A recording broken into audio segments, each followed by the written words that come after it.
Dos. Ahora. ¿Qué tal? Buenas tardes a todos. Nos encontramos aquí con mi hermano Frederick. Vamos a ver esta segunda parte de este personaje bíblico que tenemos poca referencia de él y que es nada más ni nada menos que el sacerdote Melquisedec. ¿Qué tal, Frederick? Que Yeshua Muy te bien. bendiga. Lo mismo, Baruch atah. Adonai Elohim melech haolam. Este, bueno. ¿Podemos hacer un breve resumen de la primera parte antes de arrancar a leer Bereshit 14, 19, 17 en adelante?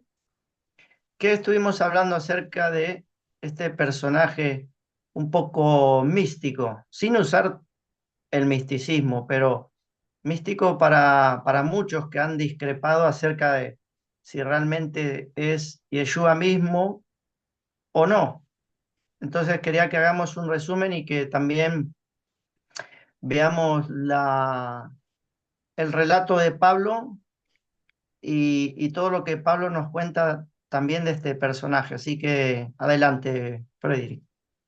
Bueno, estábamos hablando de que hay una serie de sacerdotes, o sea, de ministros que conectan las más altas esferas de la deidad, por así llamarla, con el mundo de los adámicos, ¿no? Lo que podemos llamar los hombres, ¿no? Entonces, dentro de este universo que tiene por lo menos 7 dimensiones, entonces, estos que existen en los reinos superiores que tratan de trabajar, conectar con nosotros, tienen intermediarios. Entonces existe un sistema que se llama Cohen o sacerdocio. La palabra sacerdote viene del griego sacer, que era algo sagrado, algo relacionado con los dioses. Entonces había un individuo desde culturas muy antiguas que se encargaba de mediar. En la cultura hebrea se le llama Cohen. Y de ahí viene que, por ejemplo, con Aarón, el hermano mayor de Moisés, se establece un sistema. Ellos son levitas. Este sistema o sacerdocio aarónico es, digamos, que el que se encarga en cuanto al pueblo de Israel como nación. Pero hay un sacerdocio mucho más grande, más importante, que se le llama el de Melchizedek, ¿sí? O del rey de justicia o rey de paz. Y él es el que va, del quien se menciona bueno, un par de pasajes del canon que se conoce como la Biblia, pero también está mencionado en otra literatura. Te decía antes que incluso los tibetanos lo mencionan, solo que yo no tengo mucha literatura fiable, sí, porque no hablo sánscrito, no leo sánscrito, digamos. Pero digamos que no pasa desapercibido en esa cultura. Pero primeramente lo encontramos en la literatura hebrea, sí, que se menciona. Y bueno, ahí puse un par de diapositivas de una videoconferencia que di en el año 2016. Y bueno, podemos utilizarla como punto de referencia. Bueno, ¿quieres que arranquemos explicando un poco la diapositiva o Bereshit 14 en adelante? Bueno, aquí en Decime. la diapositiva, justamente, a ver, no sé si se ve bien ahí, Sí, pongo el versículo pues que yo traduje, ¿no?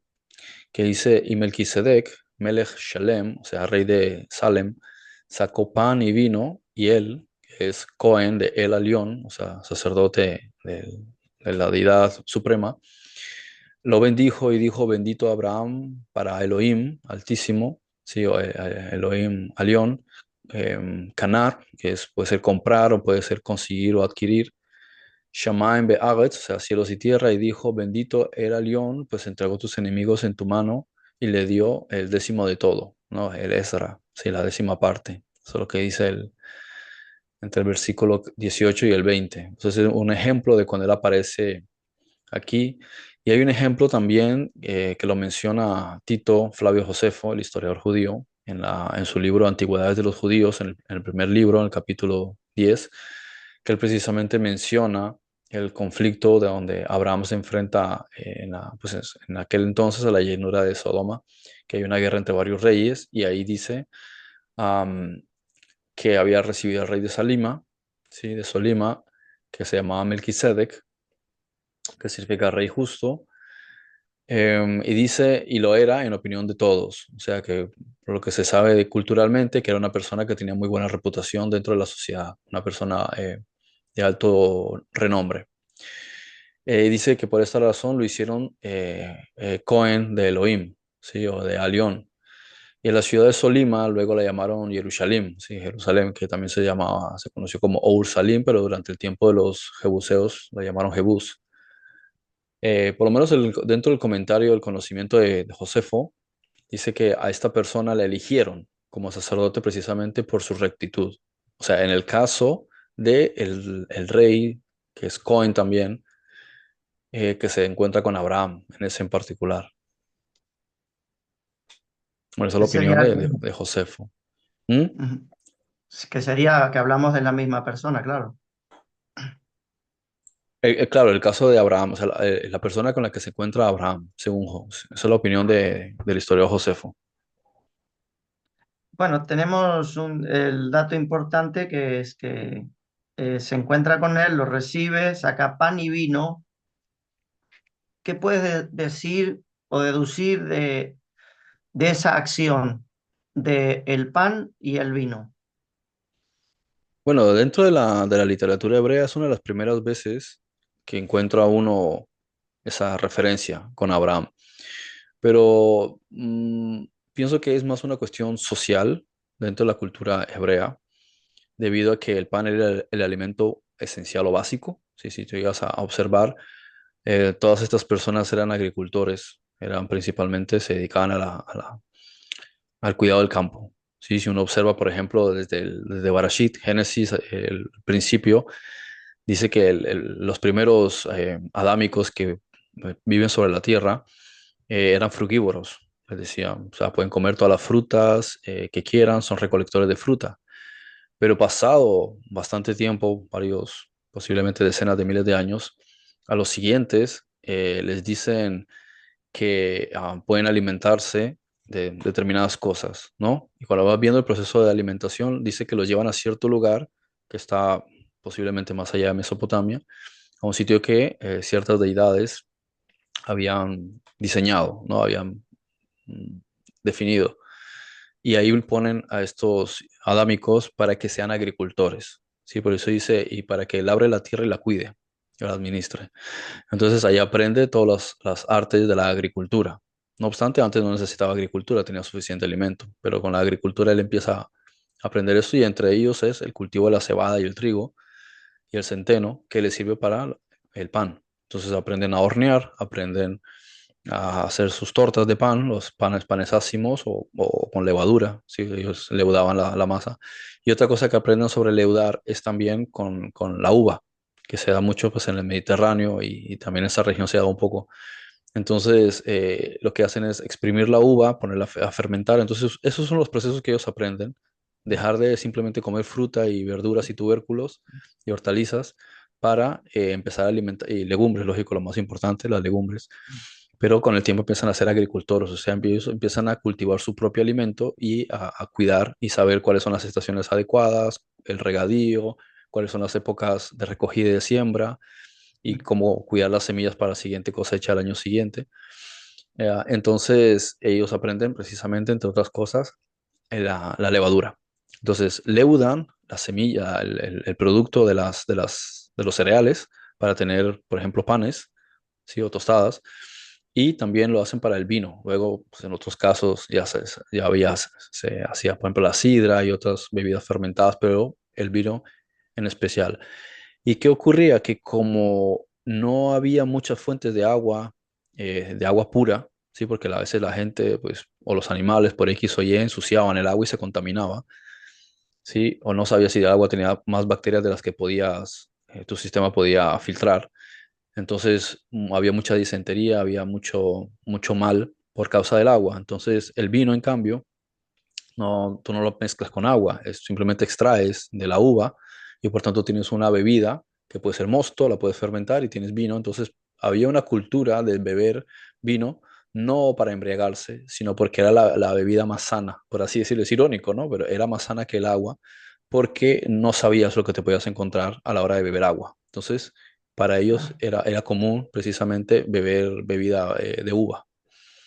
Entonces yo pienso que es una cuestión básica para empezar. y Es como lo primero que le presentarías a una persona es bebida y un pan porque vienes de estar en el desierto, de caminar horas, igual que tenían la costumbre de quitarse el calzado y lavarle los pies. O sea, era cuestión de la tradición y normalmente lo hacía la esposa. Entonces cuando llegaba la persona, se sentaba o la mujer o la hija o algún sirviente, cuando tenían sirvientes, lo ponían lo primero debajo de la tienda, de la sombra, sí, le ofrecían bebida y le lavaban los pies. O sea, era parte esencial de la tradición, de la cultura. sí. Y después se mataba algún animalito.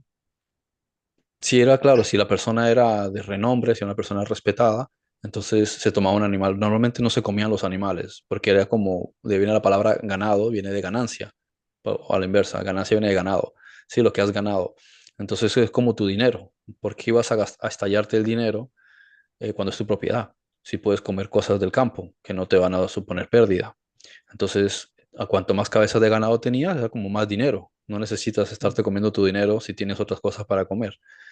Pero cuando había cumpleaños, matrimonios, fiestas solemnes, invitaciones de amigos, cosas así, entonces es ahí cuando para celebrar sí elegían lo mejor que tenían del ganado o de las cabras o de los corderos para ese momento. Entonces, en esos casos sí solían comer carne, aunque algunas personas por circunstancias que a lo mejor no eran agricultores, sí, por ejemplo, se alimentaban de la pesca, pero normalmente o de conejos a lo mejor no en la cultura hebrea no era de comer conejos, pero otras personas sí lo hacían, pero sí comían ciertos animales que fuese permitido, pero normalmente se alimentaban más que todo de legumbres.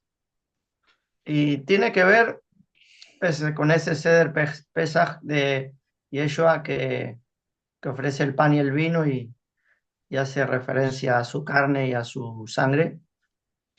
Claro, pero O todo está simplemente, conectado con los mismos simbolismos, ¿no? Y estos son simbolismos que pues no les he escuchado hablar a muchos rabinos ni cabalistas, pero es la cuestión de comprender que la esencia de la materia subyace tanto en la parte física, que se consolida del músculo, ¿sí? De un tejido animal, y la parte líquida, que está representada pues en todos el líquido que hay en el cuerpo, empezando por la sangre, ¿no?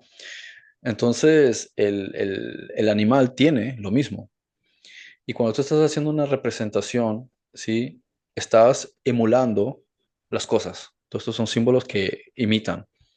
Entonces tú tienes la carne que te está representando el cuerpo físico, pero también tienes el pan, ¿sí? Que te está representando otro cuerpo, pero que no es físico porque no tiene tejido, ¿sí? No es cuerpo, no tiene sangre. Después te está representando la bebida. Puedes tener, por un lado, la sangre, que efectivamente es nuestra genealogía, donde está nuestra información genética, que representa a todos nuestros ancestros y toda la información, la memoria, todo está guardado en el ADN. Pero luego vas a tener el vino, que es una bebida que cuando ya te pasas, dependiendo de la capacidad de cada persona, pues empiezas a sentirte embriagado. O sea, hay una especie de toxicidad, que es lo mismo que pasa con los hongos alucinógenos. En realidad son tóxicos, sino que como se consumen en una proporción adecuada, produce una intoxicación y tú sientes este efecto de intoxicación. Y eso es el efecto alucinógeno, ¿no? Entonces, hay ciertas cosas que en cierta proporción, ¿sí? Pueden producir ciertos efectos en el cerebro, igual que la marihuana, todo esto, ¿no? Hay ciertos efectos que se producen en el cerebro y que si supera ciertas cantidades, pues por la intoxicación, pues puedes vomitar, o puedes tener alucinaciones, o puedes, incluso te podrías llegar a morir en casos extremos, ¿no? Entonces, este símbolo que te está representando la carne es el disfrute de las cosas en la vida material, ¿sí? Y el vino también, porque es el disfrute. Ellos celebraban, se reían, lo pasaban bien, pero al mismo tiempo te está eh, llevando a una comprensión, de una cuestión de conciencia, de entender que todas las cosas cuando se exceden de cierto punto, claro, en realidad terminan siendo perjudiciales para ti mismo. De claro, hecho, fíjate, más, el pueblo de Israel, más- más el pueblo de vale Israel ser sale, lleno en Ruach. Si están claro, buscando esa llenura, esa contentura, pero buscala con el gozo del Ruach, Jacodes, claro. ¿no? Tú mira, sí, claro, tú mira un ejemplo, cuando el pueblo de Israel sale de Egipto, sí, hace 3.500 años casi, durante un periodo de tiempo solo estaban comiendo lo que habían guardado las semillas, las tostaban, ¿sí? Las filtraban y se hacían sus tortas. Luego empezaron que ya no tenían suficiente porque ya llevaban mucho tiempo en el desierto, no había manera de cultivar ni de regar, no había forma de hacer regadío. Entonces les mandan un panecillo, ¿sí? Que lo llamaban el qué, maná, ¿qué es eso? Hasta que se hastian. Entonces, ¿qué pasó? Que durante muchísimo tiempo se acostumbraron a comer esto y el cuerpo se depuró del material de tejido animal. Y después dijeron queremos carne y le mandaron codornices. Y se hastiaron a comer codornices. ¿Qué pasó? Un montón de gente se murió. ¿Por qué? Se intoxicaron. Porque cuando te desacostumbras a comer tejido animal, tu cuerpo se depura. Y cuando vuelves a comer, te intoxicas. ¿Sí? Y puedes incluso, pues en el mejor de los casos, te vomitas o te da diarrea. Pero imagínate en el desierto sin agua potable, cómo manejas una diarrea, una disentería. Y aparte se hartaron a comer, dice, empezó como locos. Entonces, claro, se intoxicaron, muchísima gente murió porque su cuerpo ya no estaba preparado para eso. Entonces, esto es otro ejemplo de cómo estamos acostumbrados a comer cosas que ni siquiera son compatibles con nuestro sistema digestivo, pero lo puedes sobrellevar en una misura. Fíjate que cuando te comes un pedazo de carne muy grande, estás luego toda la noche todavía pasando la digestión y al día siguiente hasta que todavía tienes la pesadez, porque el cuerpo está tratando de procesar y procesar y procesar algo que no, es difícil de procesar, ¿no? Y aparte, cuanto más grande, más difícil de procesar. Entonces, eso es una forma también de enseñarle al individuo que todos son experiencias y estás aprendiendo diferentes experiencias y puedes disfrutar de las cosas del mundo, como se dice entre comillas, siempre y cuando tú seas una persona mesurada, que sepas que todo tiene una consecuencia, como ve la digestión, ¿no? La digestión es un ejemplo de consecuencia. Una mala digestión es porque es una consecuencia de que estás comiendo algo en una proporción inadecuada o algo para el que tú no estás preparado, que no es propio de ti. Y lo mismo el vino. Hay personas que toman un poquitito de vino y ya se emborrachan. Quiere decir que no está su cuerpo preparado o capacitado para eso. Hay otras personas que se pueden beber un montón de vino y no les afecta. Entonces, esto también es un ejemplo de eso. Y pienso que eso es lo que se les está tratando de enseñar desde el principio, de que la sangre y la carne están directamente conectadas con eso, pero que al mismo tiempo al coger e introducir pan, ¿sí? E introducir vino, en vez de poner sangre y carne, ¿sí? Es que te está enseñando que hay otras maneras de alimentarte y de llenarte y de disfrutar sin necesidad de producir una intoxicación. Por eso Yeshua mismo lo hace con el pan ácimo. ¿Y qué es lo que la diferencia que tiene el pan ácimo y que tiene, por ejemplo, el mosto, que no han sido fermentados? ¿Sí?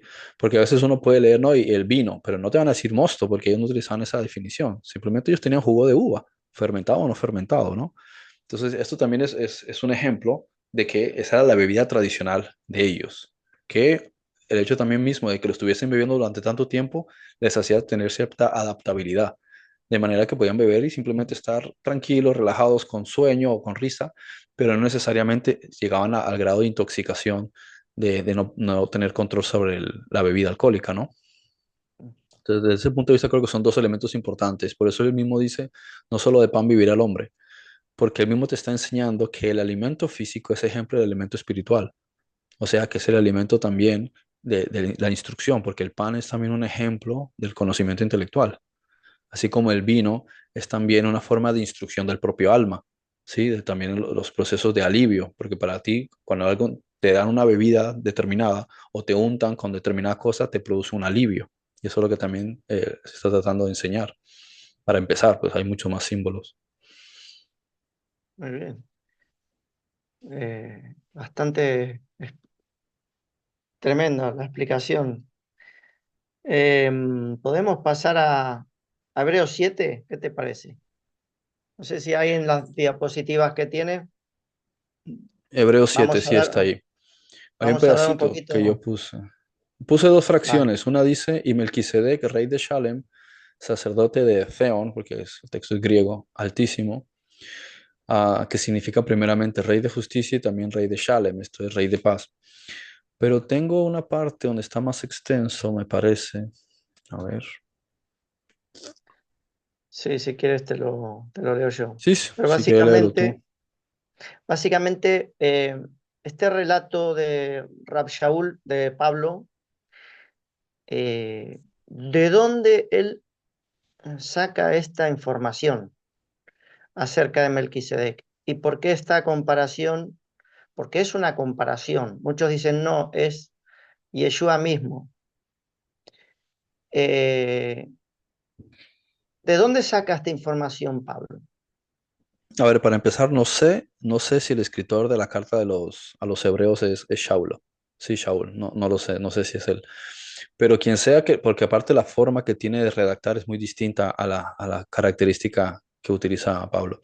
Pero sea quien fuese, supongamos que fue Shaul, no tengo conocimiento de dónde saca esa información, pero también hay que tener en consideración que en aquel entonces, se han pasado 2000 años, el pueblo tenía muchísima más literatura incluso que la que seguimos poseyendo los judíos hasta el día de hoy. Entonces, así como Josefo escribe estas crónicas 60 años después de Ah, Shaulo, sí, sí, sí. posiblemente ellos tenían literatura de la cual ampararse para poder revisar.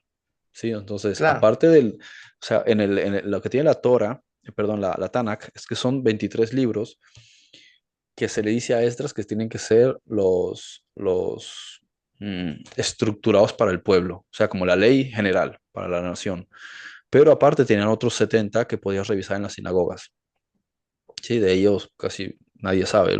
La mayoría de cristianos poco saben sobre esa literatura o casi siempre la tienen como algo así medio tabú. Y luego hay otra literatura que sencillamente está escrita, pero no hay una completa claridad sobre la fiabilidad histórica o bibliográfica de la misma. Es decir, hay una literatura que cuenta cierta cosa, pero yo no tengo forma de verificar si es cierta o de ser cierta qué tantas cosas de lo que dice son fiables y cuáles no.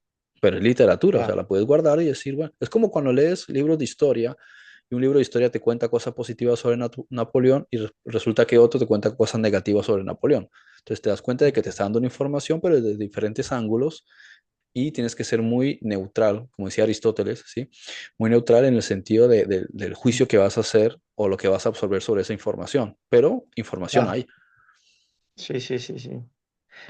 Ya te digo, porque para que Pablo diga, por ejemplo, que no tiene padre ni madre, sin genealogía, que no tiene principio de días ni fin de vida, y sino que también es hecho, y ahí hace la comparación, semejante al Hijo del Altísimo, y permanece sacerdote para siempre. Entonces, ¿de dónde puede sacar que este personaje no tiene una descendencia, una genealogía, cuando si era una persona reconocida, como hablábamos antes con los reyes de Sodoma, etcétera, eh, y de repente no tiene, nadie lo conoce, no tiene genealogía de padre ni madre, no dejó rastro ninguno, y que te diga que no muere. Eso, Que bueno, como eso que no, posiblemente, claro, o sea, como es que no tiene posible, padre ni madre. a ver, es que por un lado, creo que se solapan diferentes informaciones. ¿Por qué? Porque Melquisedec es una orden sacerdotal, no es un individuo solamente, ¿sí? Lo que pasa es que como se espacia mucho entre sacerdote y sacerdote, porque para que llegue el siguiente tiene que haber acabado su función el anterior, entiendo que al individuo se le identifica a través de ese título. Es como Yahweh, ¿sí? Jehová. Desde el principio posiblemente no se llamaba así, sino que utiliza ese nombre para identificarse delante del pueblo. Otras veces no hablaban de El Shaddai o El Elyon, y todos estos son epítetos que en realidad están representando al individuo. Entonces, los dioses, por así decirlo, se representaban con títulos. El título era el que te decía quién era aquella deidad, porque él no utilizaba un nombre abstracto, como decir, yo qué sé, Carlos. ¿Y por qué se llama Carlos? No, porque el abuelo se llamaba Carlos o porque sonaba bien. No, eso no funciona así. Le das el nombre a algo porque es el título que tiene y porque está representando lo que él es. Eso es lo que en hebreo significa el Shem. Entonces, el nombre de una ciudad significa algo en sí, en esa lengua, y tiene un propósito o una razón de ser. No le das el nombre porque suena bonito, ¿no? Entonces, lo mismo aquí. Se le llama Melquisedec porque está representando lo que él es. No tienes que llamarlo por su nombre propio si tuviese nombre propio, porque está totalmente fuera de lugar. No es lo que lo está representando a él. Tú no necesitas hablar con él como si fuese un colega. Necesitas entender qué es lo que él está representando, cuál es su propósito de vida. Entonces, como el propósito de él es ser Melquisedec, entonces lo llaman Melquisedec. No necesitas llamarle por su nombre propio, ¿sí? Eso está fuera completamente de lugar. Mira, el propio Yeshua lo llamaban Yeshua, que significa salvar o salvación. Ese era el nombre de él, aunque de nacimiento era Yehoshua. Pero esa es la forma en la que te refieres a él, ¿sí? Que es su título. Otras veces simplemente le llamaban rabí. Rabí esto y rabí aquello. Sí, porque Yeshua es como muy personal. Sus amigos le llaman Yeshua, pero la gente desconocida no le llamaban Yeshua, porque parecía como muy personal, entonces le llamaban Rabí, su título. Entonces Melquisedec, como no es algo personal con él, tú no lo conoces tú a tú te refieres a él con su título, ¿sí? De rey de Paso, rey de Shalem, ¿sí? ¿Y Vale, qué era lo otro? vale, Ah, pero bueno, otra, en pero hay definitiva otra, no tiene genealogía, ni padre ni por madre. ejemplo, ¿por qué dice que no tiene genealogía? Hay una literatura que posiblemente, no sé si Shaulo, la llega a conocer, pero esta literatura ya existía en ese entonces posiblemente. El que la menciona normalmente es Valentino de Roma, por allá por el siglo II, donde se habla de Melquisedec, y yo lo tengo también en la otra de las diapositivas, a ver si es esta. Sí, bueno, hay varias partes, ¿sí? Que habla de él en el capítulo 6 y menciona que procede de unos reinos superiores, o sea, de por así decir, dimensiones muy superiores, y él cumple un rol. Pero bueno, entrar en detalles sobre el asunto del rol es un tanto extenso, pero básicamente lo que de ahí uno encuentra, y también de un fragmento de las cuevas del Qumran, uno encuentra que él está cumpliendo un propósito que tiene que ver con la disolución de la hegemonía de unos Elohim Ajerim, o sea, de unos falsos dioses, por así decirlo. Entonces, estos falsos dioses han estado llevando a cabo una serie de acciones, y uno de los principales que se encarga de todos los asuntos que tienen que ver con juzgarlos a ellos y quitarles el lugar que ellos falsamente han tomado, es él, ¿no? Entonces, uno de los papeles fundamentales que él tiene como sacerdote. Y esta gente no está operando en la Tierra. Estoy hablando de algo que está fuera de la Tierra, pero que lógicamente ha operado en nuestro planeta por, no sé, cientos de miles de años, ¿no? Pues Entonces, es un aspecto también no importante. suena extraño, perdona que te corte, porque por ahí uno se va por los misticismos y no estamos hablando de misticismo, eh, sino de, de unas realidades descriptas, ¿no? Como cuando se pone a ayunar Daniel y, y viene de camino a responder el malaj Gabriel, ¿no? O Miguel, no, Mm. sí, Gabriel viene, ¿no? Y baja y está con él, le trae el mensaje. Entonces, ¿podríamos compararlo con esto? O decir, Melquisedec es de una orden sacerdotal de arriba del reino del Malhut Hashemain. Claro.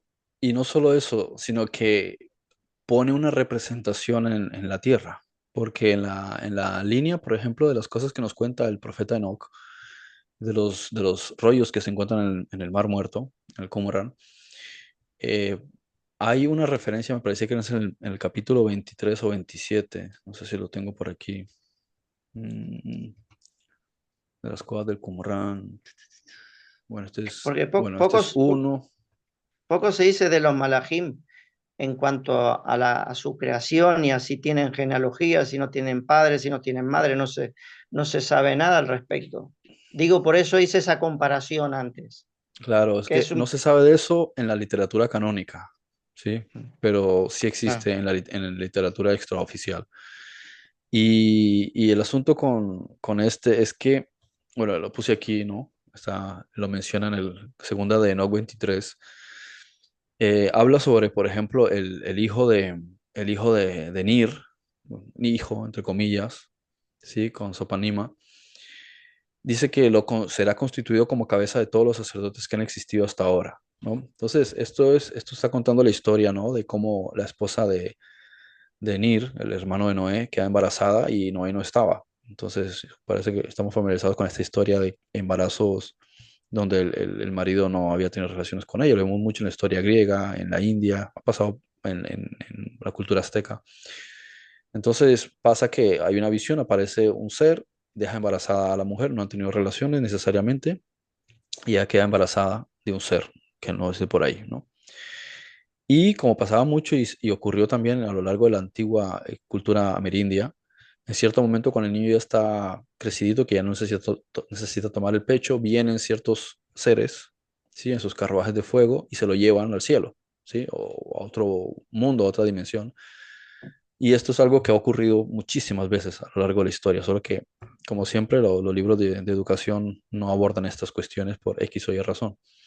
Entonces, eso es lo que se ve, ¿no? Como que hay un Melquisedec que es eterno, no tiene principio ni tiene final, es decir, no tiene principio porque, porque existe antes de que iniciase el tiempo, por así decirlo, o sea, el tiempo de este Mm. universo. Y él establece una genealogía en la tierra de los descendientes que empiezan desde Set, ¿sí?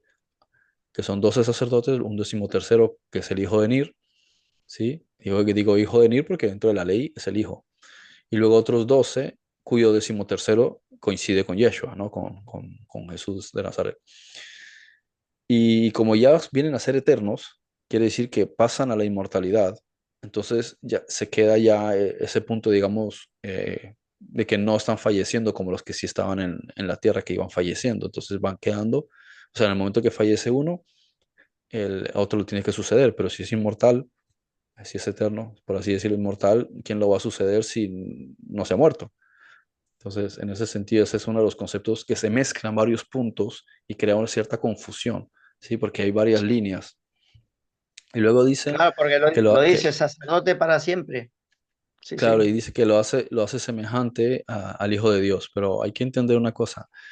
Primero que en lengua hebrea no existe mayúscula ni minúscula. Eso es el concepto de decir Dios porque lo pones en mayúscula. En realidad, Dios es el nombre de Zeus, ¿sí? De la cultura griega. Zeus se llamaba Dios, que es el dios del día. En la cultura hebrea no existe ninguna deidad llamada Dios. Y se llama Yahweh, ¿sí? O Alion. Entonces, cuando el texto te está diciendo que lo hace semejante al Hijo de Dios, quiere decir que es similar a un Nei Elohim. Entonces, la lengua hebrea, cuando tú dices Bnei Elohim, te está refiriendo a un hijo de los dioses, es decir, alguien que pertenece a la estirpe de los dioses o de los seres inmortales. Igual que ocurre con Yeshua cuando dice, ¿no fue dicho acaso por David, vosotros sois dioses y todos vosotros hijos de Alion? Y si a los que vino, dicho, les vino la palabra, los llamó dioses porque ustedes dicen que yo blasfemo si digo que soy hijo de Elohim. Entonces, lo que te está diciendo es, cuando tú afirmas que una persona es hijo de Elohim, estás diciendo que pertenece a esa estirpe. Es por tanto de su misma raza. Entonces, si es un Elohim el padre, él también es un Elohim, porque no va a ser un tigre, tener Mm. un hijo que es un tigre, pero resulta que no es un tigre, es un gato o es otra cosa. No, no hay Sí, otra manera no, de que sea otra cosa diferente. Entonces, si un se Dios tiene un hijo, entiende. por tanto el hijo es un Dios. Es una cuestión de matemática Mm. pura. Y es una Ya, cuestión ya, por la ya. cual los judíos se pican un poco, ¿no? Con el hecho de decir que Jesús es el hijo de Dios, porque entonces ya no hay un Dios, hay dos. ¿Sí? Exacto. Entonces, en el sentido es, hay que comprender la cuestión de que al estarle diciendo que es semejante al hijo de Dios, está diciendo en realidad que es similar a la raza de los dioses. O sea, por tanto, es como si fuese un Dios. Eso es lo que está diciendo. No, un Dios, y hay que entender que un Mm. Dios es dentro del concepto de la palabra. Porque el hecho de Claro. que llamen Dios erróneamente a Yahweh es otra historia, porque no se llama Dios. Dios es Zeus. Entonces, y de hecho Yahweh está por encima de la raza de los dioses. O sea, una casa es Mm. lo que podemos llamar humanos, entre comillas, ángeles, demonios, dioses, y muy por encima hay una jerarquía mayor. Y muy por encima está el creador del universo. O sea, a veces esos son también conceptos que están un poquito fuera del, del foco de quienes se llaman a sí mismos teólogos, que se imaginan las Mm. cosas un tanto limitadas. Claro, porque bajo con qué concepto se presentaría Yeshua diciendo, o sea, ¿quién soy? ¿Quién eres para que me crean? Si digo que soy Yohed Bajei mismo, pues me apedrean ahí y me matan. Si está diciendo soy hijo del Altísimo, eh, digamos que ese concepto quedó un poco también no muy acorde, pero sino de qué manera se presenta, sabiendo que Shema Israel dice que Elohim, Adonai Elohim uno es, ¿no? Es que ellos comían por títulos. ellos comían por testimonios, ¿no? Y por título. Elías se ganó una reputación, Eliseo se ganó una reputación. Entonces, era como, tú eres fulanito, pero no tienes la edad adecuada, porque era muy joven, 27, 28 años que tendría, como para estar dando cátedra y maestro cuando ellos forman a una persona después de los 50 años. O sea, ellos se basan en unos esquemas. Entonces ellos asumen que cuando tienes 30 has pasado cierta etapa, cuando tienes 40 has pasado otra etapa, después de los 50 pasas otra etapa, pero él ni siquiera había llegado a los 30, mucho menos a los 40 y ni siquiera a los 50 para estar dentro de los que son los maestros, ni había sido, no había pasado por esa línea. Entonces, claro, ellos lo ven y le dicen, "¿Pero quién te crees que eres tú? O sea, con 27 asumimos que tú todavía no has entendido X cosas. Entonces es como tratar de entrar dentro de un esquema, ¿sí? Social, donde ellos ya tienen sus cánones y él no encaja dentro de esos cánones. Entonces eso les molesta, su forma de vestir no tiene que ver con ellos, su forma de arreglarse el pelo no tiene que ver con ellos, su forma de hablar Ni no de tiene que hablar. ver con ellos. Mm. Entonces, claro, dicen, y aparte la edad. Y luego ellos empiezan a mirar que si la familia, porque ellos es como muchas tradiciones, muchas culturas, quién es tu familia, cuál es tu apellido, para saber quién eres, qué sistema, quién te educó, en qué escuela te formaste. Entonces es ¿Qué como cuando quieres estatus? discutir con alguien que se dice científico y te dice eso es pseudociencia por esto y por esto y porque Darwin y tal. O sea, él ya tiene toda una película montada en la cabeza y pretende que tú encajes en ese concepto cuando tú eres libre, tú vienes de Ah, otra, no tiene nada que ver con eso. Entonces, como no encajas, no lo puedes entender quién es esa persona ahí que está hablando, ¿no? Nos quedan 2 minutos, no sé antes de que se corte la grabación. No sé si quieres dos agregar algo minutos. más. Bueno, si tienes algo más que hablar de una diapositiva de las que tiene, pues mucho mejor. Bueno, aquí hay un par de detalles, pero en realidad ya lo había mencionado. Por ejemplo, que menciona a los primeros 12 sacerdotes, desde Set, que es el hijo auténtico de Adán, hasta Nir, ¿sí? Bueno, aquí puse también una línea de un ejemplo de cómo sería la orden sacerdotal. Eso sí lo hice yo. Algunas citas de otros textos, de las cuevas de Qumran. Sí, en general, más o menos lo que ya hemos mencionado, en resumidas cuentas. Sí, creo que sí.